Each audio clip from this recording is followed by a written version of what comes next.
Hello and welcome back to Read Becca for another weekly chatty catch up on my reading. And we are joined by a couple of lovely co-hosts. I'm on the wrong side of the bookshelf today because Ripley has commandeered my usual chair for the past several hours, and I was not going to wait any longer or kick her out. That is off the table. As well, Rue is behind my head floating here. So it was a good reading week, and I finished up a couple things for BookTube Prize. Yay, I'm into my last BookTube Prize book. I finished up a couple other things as well, so I do have a couple things to talk to you about. The first being Wired for Love, a neuroscientist's journey through romance, loss, and the essence of human connection by Stephanie Cacioppo. So I picked this up mainly because of the cover, really, and I thought this would work for maybe People April, and it did. Obviously, People April is over. I still have a couple of books that I had picked up then that I still have not gotten to, so I will be continuing on with a couple more. This was very okay. I feel like this is just not long enough to really do what she wanted. So it is exactly what it sounds like. It's a mixture of the kind of neuroscience, which I think those were the parts that I was here for, her memoir of her own romance with a fellow neuroscientist who she focuses on love and romance, and he was focused on loneliness, so they had kind of a natural connection there. And they fell deeply in love, and he got cancer and passed away over the course of her telling of the memoir. And then it also has a lot about kind of stats and research about both romance and loneliness. And I feel like it was just trying to do too many things and didn't dive into any of those things. As far as the actual romance topic, I felt like almost all of that information I had seen presented before in the book Modern Romance in a more entertaining way. That's by Aziz Ansari. And so that was not really new or fresh to me. I felt like I was, treading known ground. The memoir, I think, was good and was very narrowly focused on her relationship here rather than trying to expand it. And I think that was the right choice. But again, it felt waffly that this was going back and forth between those three things without very much space. I almost DNF'd this because she brought up at one point the idea of pheromones and just kind of skated across it, didn't really delve into it or engage with it at all, but just simply mentioning it in the way that she did turned me off because pheromones are not a thing in humans as far as we know, or they're something that are in the animal world definitively, certainly. We make a lot of assumptions about human connection based on our ideas from the animal world, but there's no factual evidence for that existing with humans.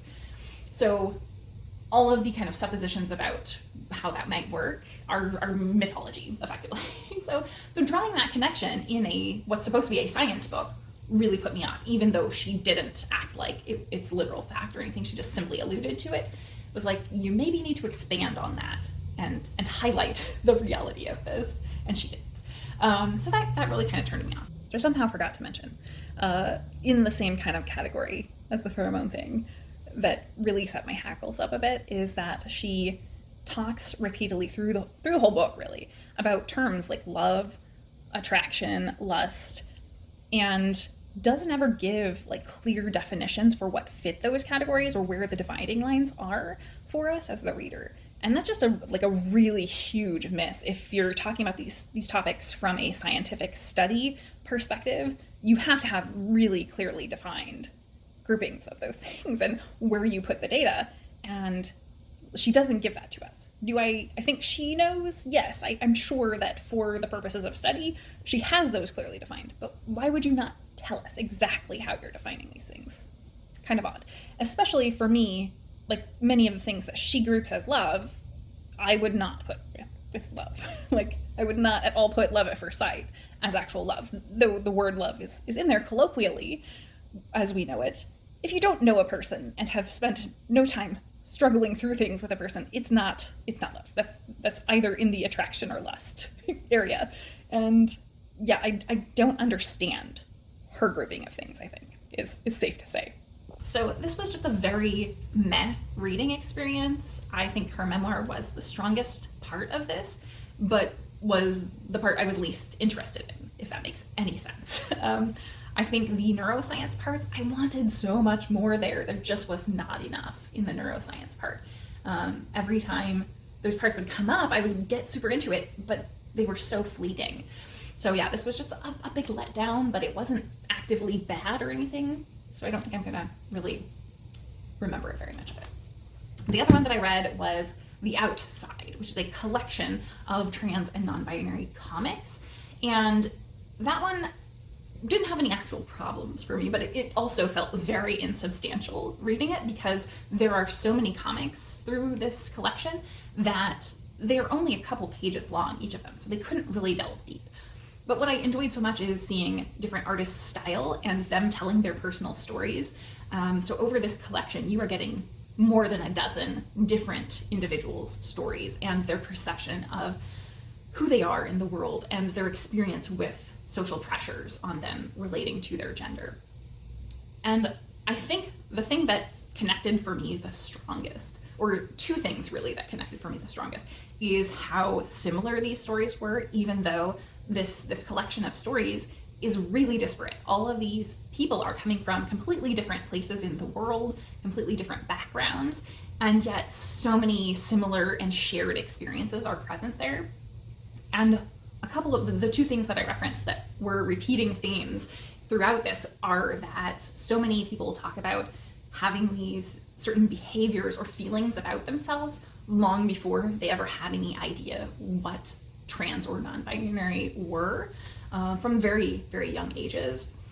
And the other is that so many of them repeatedly brought up the idea of only having negative depictions of trans and non-binary individuals in media, and just how much that affected how they were willing to express and be themselves. And so I think that expresses why collections like this are so important, because getting out a more positive experience, getting out the reality rather than these kind of crazy stories that are fictional from the past, really, those are not true representations of what a trans and non-binary individual is like, just living their life. And so I think this is a counter to the experiences of the people in the collection. And I just love that. I also really love the art. So even though these were so short that it was hard to like get a depth in any of these, the art just stood out and shone throughout. Almost all of these are full color comics. They're really, really well depicted in terms of laying out the experiences of these people and using creativity to show us what these people are going through, rather than just simply giving us a straightforward narrative necessarily. So really stellar art, I think, throughout. So I just enjoyed this very, very much, and I am so glad I heard about it from Lindy at Lindy's Magpie Reads, because she of course always is picking up so many random things, and she pointed me to this on Hoopla, and I really, really enjoyed it. So I think that is it for all my reading currently that I've finished for this week. As I said, I'm working on like BookTube Prize stuff, so I'm about halfway through my last BookTube Prize read. Yay, thank goodness. So I think from there, let's go to watching stuff. Watching has been all over the place this week. I've continued watching a lot of like trashy stuff or stuff that's very forgettable. Like I've watched a lot of Taskmaster and stuff, and I think that connects into the first thing that I finished that was a standard watch on streaming. I watched Autistic Bikini Queen, I think is the title, and that's Fern Brady's comedy stand-up special on Netflix. Fern Brady is also on Taskmaster, so that's why it's a connection there, and that's how I know her. But she is a comedian from Britain, and she is so funny. She is so awkward, and it's great. Yeah, I just love her. I know her memoir came out last year and has been absolutely raved about, and I really, really want to read it too. So I enjoyed that quite a bit. It wasn't like my favorite thing, but I enjoy her sense of humor very much. And then I watched the new season of Bridgerton, because that came out actually I think yesterday. So I've watched already the first 4 episodes, which are what they've released so far, and then I think in 2 weeks they're releasing the next 4. So I'm not going to talk about this show actually, as far as the content, other than to say I've really enjoyed it so far, what they've released. It continues to be just a very delightful show, and it diverges from the books quite a bit as far as I know. They have put in a couple more really great touches in terms of further diversifying this world and cast beyond what they already have, and I like that very much.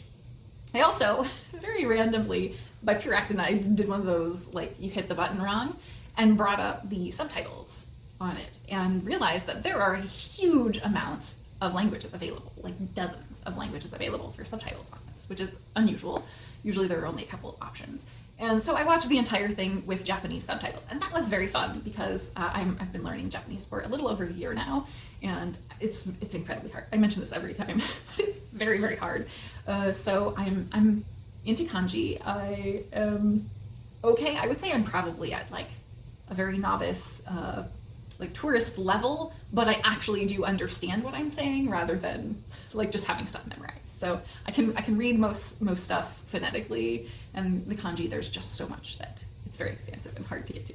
But watching this in Japanese subtitles was fun because they use a lot of the same unusual words over and over, so I kind of got to learn some of those, or some words I didn't even know that were familiar or related. Like, for instance, like handsome is used a lot. I knew pretty. I hadn't ever seen handsome yet, and handsome is literally just pretty and man together. So that was fun, and made it a unique experience. And it is certainly a very simplified version of what they're saying. So I think that turned out actually quite good for me because I need kind of a simplified version of Japanese. So that was just a fun way of doing it, really, and totally unintentional. I think that is all as far as watching, or I guess we'll transition into what has been going on life-wise with a thing. I went to see a show. I went to see Moulin Rouge, and it was so good, but it was a whole ordeal a bit for me because I had tickets to go and completely missed it. Like I was thinking it was a different day, and I didn't get a reminder like I normally do. Like it was a mess. So I was very upset. You can never get refunded for any of those things, so I really debated, but I did not want to miss the show. So I got tickets the next day to the final show and did go see it, and it was really wonderful. But it was kind of ridiculous because it was basically a sold out show. I got one of the last tickets that was available at the time, the day before, to get an orchestra seat. So one of the last available orchestra seats. And then I get there, and like a third of my little wedge was filled in. It was pretty packed elsewhere, but like there were tons of open seats over where I was. So I could have just moved up to the front row and there would have been plenty of room. However, I did not do that.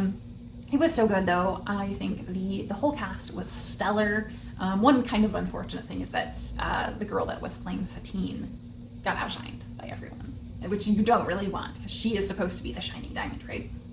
And I had never seen this before.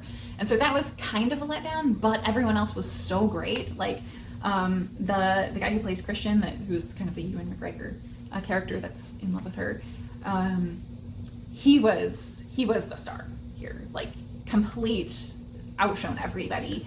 There were at least 2 members of the ladies ensemble who were named that were fantastic. One of whom was playing the kind of trans non-binary character, Baby Doll, or drag queen. I'm not sure. In the show it is acknowledged, but it's not sort of specified the situation. That the person playing that character used he, him pronouns, so I'm assuming it was a drag situation there. And the whole layout of the show was so well done. Like it was really cool that they did so many medleys throughout the show. So medleys, like if you've seen Pitch Perfect or things like that, it's where they sort of weave in and out of predefined songs, like pop songs, stuff you would know, and they weave them together, kind of mash up the 2 songs. So they did a lot of that. Like every song with love in it was probably used. It was, yeah, very, very good though. And then of course the old standbys that you know from the movie. So I loved it. It was fantastic. I love shows. I would go see just about any show. So I was very happy to have enjoyed it, even though it was a weird situation and I was obviously frustrated over having missed it the previous day, but it ended up being well worth it. So I think that's it for now for my week. We've got some, I don't know. Something may be going on with one of my cats, so that's got me worried. So we will see how this week goes, but fingers crossed it's not a big deal. Yeah, and I think that's all for me today. As far as my recommendations, I have 2 recommendations. The first is that John Oliver did an entire episode focused on libraries and the current kind of attacks on libraries. So I highly recommend and everybody watched that.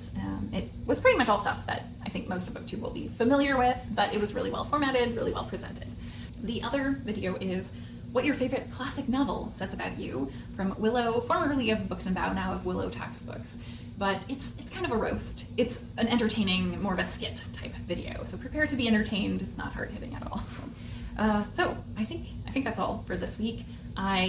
Otherwise, I'm excited that the BookTube Prize is going to be wrapping up. I have a lot of vlogged edits because I have been slacking and not actually doing it. But that means that I have a couple of things lined up for videos that are going to go in the interim while I'm focused on editing vlog stuff that are less typical, I guess, of me, and maybe one tag. I might try to get into a tag this week. But I think, like, upcoming this week, I will have a repost of the video, which I haven't really done or had any reason to do. I did a video that I really liked that video, but the sound in the back half was terrible at the time, and this was 2 years ago. At that point, I didn't have editing software, so I now do have editing software and am able to tweak the audio a bit and have been able to go back and fix it. So that will be going up this week, but most interesting for me, I guess, from my perspective, like, you guys probably don't care, but it was weird to look at my teeth from 2 years ago because they look completely different. So that was odd and strange to see. I also definitely have gotten much more natural, I guess, or better at flowing in how we talk, I think, than I was at that time. So the awkwardness is definitely a little higher, and the inability to string together sentences and actually get the content of what I'm trying to say out has definitely improved from that video. So you may see that, but it's still a video that I'm pretty proud of and happy with. So I wanted to redo it and get it out there because it is one that I put some effort into. So that is what's coming up. And I think that is all for me today. So I hope you have a wonderful reading week, and thank you so very much for watching.